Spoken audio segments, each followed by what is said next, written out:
একটি ব্লগে আপনাদের সকলকে স্বাগত। বেরিয়ে পড়লাম আবার আজকে কিছু একটা নতুন এক্সপ্লোর করতে। আমরা কোথায় যাচ্ছি তা আপনারা দেখতে পাবেন পুরো ভিডিওটা যখন দেখবেন।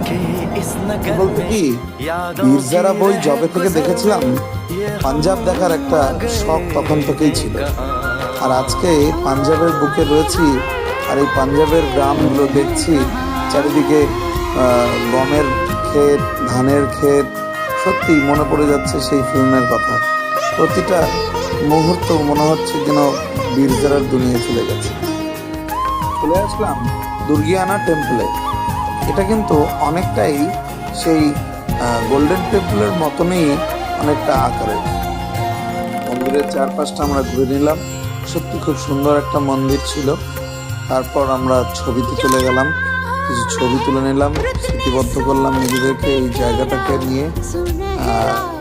এরপর আমরা অন্য ভিডিওতে চলে আসবো। আপনারা সবাই ভালো থাকবেন, সুস্থ থাকবেন।